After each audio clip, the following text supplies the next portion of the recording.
Hello, everyone, and welcome to the Say Yes Movement podcast with Heather and John. Hey, Heather, how are you today?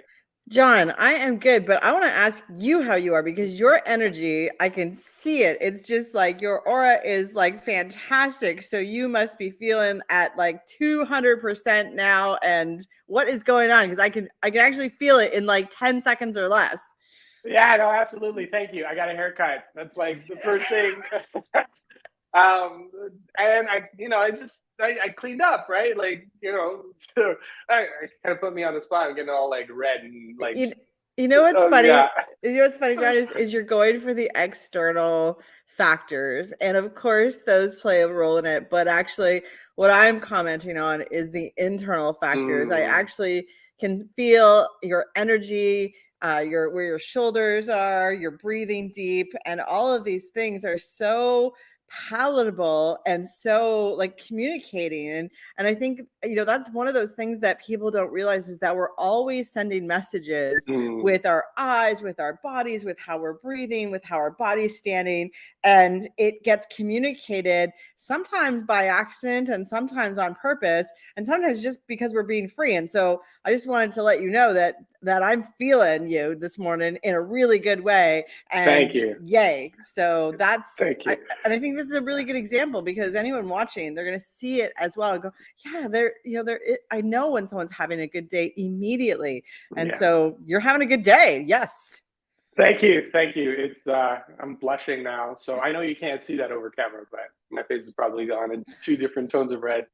Um, the one thing that we've talked about in previous episodes is really around leveraging and using your body. And you talked about my energy. I'm actually standing today. So that's the other thing that's different about me. Um, there's a different energy that happens when you actually stand up and you do these things. If you're doing any sort of presentations or talks, I always recommend standing. You can feel it, right? Like you can see it, you can feel it outside of the haircut and all the other stuff. But I think what was really big for me this morning was actually looking in the mirror and I saw myself. It's like, wow, you're doing well, you're doing good. And from the inside, it just gives you, like you said, a different sense of energy, and it just blows you up. So thank you for acknowledging that. And for those of you that are listening, who in your life needs to be acknowledged for what they've been doing? I think that's an Hmm. incredibly important thing, right? Like we talk about celebrations. Good morning, Gunjan. We talk about celebrating. Today's Celebration Friday, right? This is one of the things that we do every Friday on the Say Yes Movement podcast. So, so I'm going to celebrate since we're already there. I'm going to celebrate just changing my mood, changing the way I feel through changing my physiology. And this week's been a big week for that. And there's something else I've been working on and I want to celebrate has been loop closing. And we'll get into a little bit more, we'll talk a little bit more about that in a few minutes. Thanks, Mark. Yes, it's fantastic seeing your comments on the thread as well. But yeah, no, the other thing I want to celebrate is just closing loops, and we'll talk about that in a second. So, Heather, what are you celebrating this week? You know what? This week has all been, we talked about recommitment, and I got back into, I had lost, quite honestly. I'd stopped doing my meditations while I was in Chicago. There was just a little extra sleep that I was negotiating for. And I think sometimes that's okay, but I actually felt the difference. And so Mm, back on meditation, and I always find when I meditate every single day, by day 7, there's this energy that's really really built up. So I'm going to go into the weekend with that energy, and it feels really good to recommit to the things that are going to serve you not only for the present moment but for your future self. So that feels really really good. And funny enough, I actually closed some loops this week too, and I'd love to get into that conversation because what's happening for me, and I don't know if this is happening for you, but as I'm closing these loops, I'm no longer thinking about the past. I'm no longer fussed about the future, although I have to get my taxes done. But what I'm able to be more present, and that presence, I put a song on the radio the other day. I was dancing in my kitchen, and just being really, really playful and present has been something to celebrate this week. So, and I know it's because I'm closing loops too. So, yeah. who knew recommitment would also turn into closing those loops? Yeah, no, and there's so many good things that you just said there, right? So closing loops, energy, just getting back into the routine, the practices that we know that help us, right? And the one thing I find is, and you think about your future self cannot carry things forward with it, right? Like there's certain things you need. And so this is why closing loops are so important. Now, if you're not familiar with the concept, I can't remember where I heard it specifically, but the one thing you want to do is you want to close off certain actions so you can move on and continue to other actions. Because if they remain open, subconsciously, they always sit in the back of your mind as something that hasn't been finished.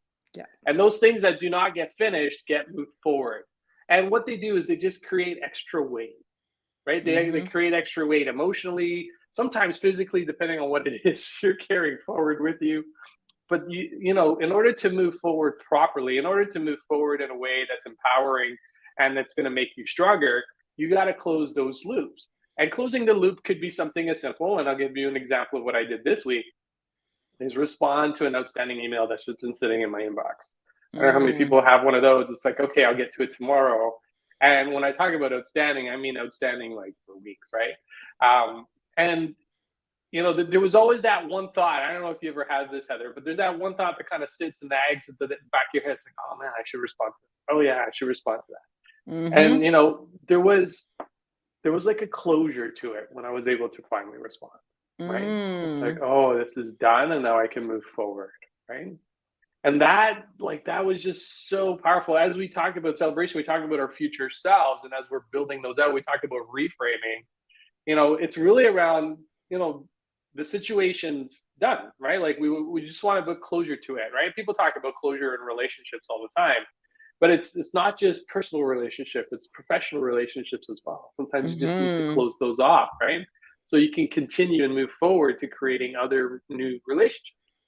And that's the one thing that has been incredibly powerful this week, just by closing those loops and no longer carrying those thoughts with me forward. Like, oh, it just felt so refreshing, right? Yeah, and think about where your mindset goes, right? It's Mm, it's now here in this present moment, making new decisions that aren't based on that load of bricks that you're carrying in a knapsack. That's really the weight of the past coming into the future. So think of the things that are weighing you down. And funny enough, I'm part of a mastermind group of entrepreneurs, and we go in 8-week sprints, and we declare a goal, and then we support each other for those 8 weeks to get to that next finish line. Because when we're accountable to other people, it's sometimes a lot easier to meet those deadlines. And funny enough, two of the people chose goals that were completely not to do with their business, but to do with loose ends and cleaning up some crap in their life, that needed to be done, and organizing themselves so that their environment was a happy environment. And so some of them are tackling big, like, organizational types of, not like in a corporation, but like organizing their house. And I thought to myself, well, we've all got that junk drawer that's just a pile of stuff that's kind of weighing us down. And I have mine. It's literally right here. I cleaned it out, and like there was such silly stuff in there, and now it's like all organized. I know where my pens are, and it feels really good. And it's such a simple task, but to me, it was a loving task that my environment matters to me, and I want to make sure that it's as productive as possible. And those things that are holding us back, sometimes it's as simple as a junk drawer, just cleaning that out. So yeah. because the junk in No, our drawer is the junk in our mind too. yeah. No, it's funny you say that, right? I used to be one of these people who used to have this belief that disorganization and chaos is a good thing because I could always find things in my chaos, right? I guess that was a way for me to justify the mess that was around, right? But you're right. There's a power to just having order, right? So I've been studying some of the work of Bob Proctor, and one of the key things that he talks about is really having order in your life, in terms of like there's an order and a structure to everything, and there's what's it called? There's an energy to just knowing where things are, right? There's a structure. You step one, step two. If you think about health, we'll just use health as an example because that's where we've been over the last year. And it's really around, we know that we need to do certain things in terms of our nutrition. We need to do certain things in terms of our exercises to get to a place where we feel strong and powerful. That's order, right? And what you're talking about right there, organizing your junk drawer, or you could be sitting in an office space where you just have a little bit of chaos around you. Maybe this is a good I didn't think we were going to go here, but this is a good opportunity to maybe like declutter, close the loops on some of the things that are outstanding in and around your desk, right? It could be some Mm. letters, it could be some messages, it could be something on your whiteboard that you had written up for like a month and a half that you haven't changed, and it could be just a quick swipe to start fresh so you can go on to something new, and that's a way of closing, right? Like, it's just, there's so many good things here in terms of Well, it clears your thoughts, it it clears your clears your mind, thoughts, and right? it has an effect on the people around you. So, I'll tell you a great story. So that messy chaos, that is my husband in everything he does. He comes in, it's like Tasmanian devil comes into the house. But there's a location in our house where the keys go and his wallet goes. And he sort of just leaves it wherever it finds itself. And I always put it in one spot. And if I don't find it in the chaos and put it in that one spot, guess what happens the next morning? He's searching for it. I wonder where it is, because it's always in that one spot. And the reason I did that is because I noticed that every morning he was like, I wonder, I can't find my keys. I can't find this. I can't find that. So I just solved that problem for him and put them in one spot. And one day I said to him, do you notice that your wallet and your keys are always in the same spot and that you're never looking for them? And he's like, oh yeah, I didn't notice. So he didn't even notice that I had put order into his morning, because it was kind of affecting me because of this chaos. This energy was frantic at some points, and he was rushing. And so, when we close those loops, we're also helping the relationships around us be better. And and I'm not trying to take credit for finding his keys in his wallet. It's a 2-second task. But after we had that conversation, his awareness went up. Guess where he puts his keys in his wallet now? And it was his choice. So I think that was also, if I would have just said, can you just put your keys in your wallet in one place, it wouldn't have been his choice. And once I showed him that order was helping him as well as helping me, it really worked out. So think about also what is causing your day to get unraveled in a moment, and is there some process that you can put in that will help with that moment just be a lot more fantastic for yourself, for your kids, for everyone. Here's a crazy one of my girlfriends, and I love this idea, and she had little kids. She used to put the kids to bed in their clothes for the next day, because the arguments of what the kids were going to wear took over the whole household. So she let them pick their outfits out the night before, and they went to sleep in their outfits for the next day. And when I heard this, I was like, that is such a brilliant mom hack. Like, that is fantastic. And so, like, think out of the box. Don't be stuck with, okay, the kids have to wear pajamas. Like, why is that a rule? Come on. I love it. It makes me think about putting out my gym stuff out in the morning, so this way I don't have to wake up everybody in the morning looking for the stuff that I need to go get started. Right? It's a beautiful hack.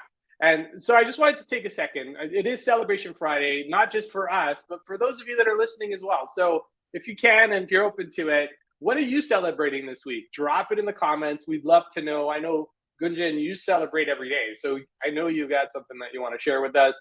But just drop it in the comments. What are you celebrating this week? I think it's incredibly important. It's one of the things that we've seen that people have come back to us and say, wow, doing more of that actually changes how I look at the week, how I end the week, because I'm celebrating. And it's funny because I'm part of another group as well. And one of the things that we do on every call is we take the first 5 minutes and we just talk about our celebrations. And that just sets the tone. We talk about priming. It's one of the things that we learned in NLP. Priming is, how you set up a piece of the conversation so everything that follows it has the right tone, the right intention. Yeah. And if you start with a celebration at the beginning of your meeting, think about what that's going to do for the rest of your meeting. Mm-hmm. Right? And think about what that's going to do for the rest of your day. If you're celebrating your successes first thing on a Friday, what does the rest of your Friday start to look like? It's like, yes, I did this. And you're not done yet, right? What if, the one question I love asking the kids on Friday at dinner is, what's the best part of your week so far? Mm-hmm. Right? Because the one question I used to get back as well, the week's not over yet, so I don't know what's the best part. I'm like, okay, what's the best part so far? And this is something you can also bring into conversations with your team, right? It's a great Mm-hmm. way just to get that, if you're walking into the office and you're having that conversation, instead of like, hey, how's it going? It's okay. It's been a busy week. Those are typical responses. But when you say something thought provoking, like, what's the best part of your week so far? You're going to have a different type of dialogue, a different type of conversation. It's just going to change the atmosphere of the people around you. And it's a way of closing up the loop for the week, right? We It talk about totally is. it's Friday, right? So why not close the week on a really, it's a great way just to close it up. And it's a great way to really bring in the positive energy because there's so many things that happen week to week, especially something funky happened this week, right? Like this week was spring. I didn't, we totally forgot. I totally forgot. It's like, oh yeah, it's the first day of spring. And there's a shift in energy when you shift seasons, right? So, Mm. you know, I know it's like, ooh, what happened this week? And it's funny because I've been having conversations with a variety of different people, and they're all feeling a shift too, right? Mm-hmm. There's something different in the air. So close your loops. I think it's incredibly important. Just what I realized after recommitment week last week, this week is really around let's close off all the things that are open. Let's respond to the people that need responding to, and let's just put energy around closing those things off so we can continue to move forward. And it's part of just me stepping into my future self because that's what my future self would do. It wouldn't have any open items going forward because if I like you just can't, right? You just Well, can't have those open items. John, I just want to reframe that. I think you will have open items, but they're just going to be bigger and serving your bigger self.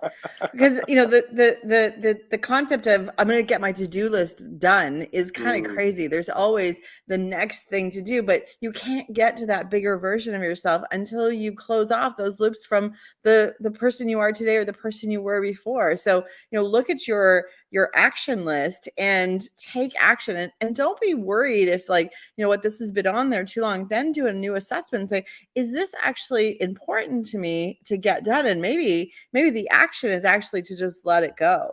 And that mm, that often is part of the reason why we're not getting to things. I read a concept just the other day, and it was a 2 and 2 concept. It was, if you feel like you're procrastinating about something, then and you look at your list and it can take 2 minutes, get that done. Just get it out of the way so that you can stack up an accomplishment. And you do like 5 things that are 2 minutes each. All of a sudden you've got 5 reasons why you can move forward. But then sometimes that's not easy to do, and you're actually procrastinating, or you're finding yourself doing something else. Then just set a timer, do it for 2 minutes, yeah, give yourself permission to just be procrastinating for 2 minutes, for 5 minutes, but set the timer. And when the timer's off, it's go time. And I play with my timer all the time for action items, and set it up 15 minutes. All right, because we often take as much time as we give ourselves to do things. So give yourself less time and you'll get more done. yeah. Actually, that's a whole other podcast. So maybe we'll have to say that for next week.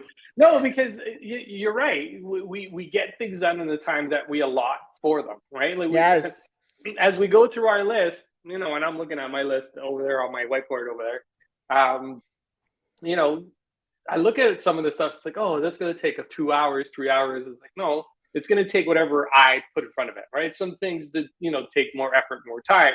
But when I love the idea of just breaking things into blocks, right? And time Yeah. blocking is a great way. Actually, I listen to some focus music while I'm doing that, and it's in Mm. 15 to 45 minute chunks, right?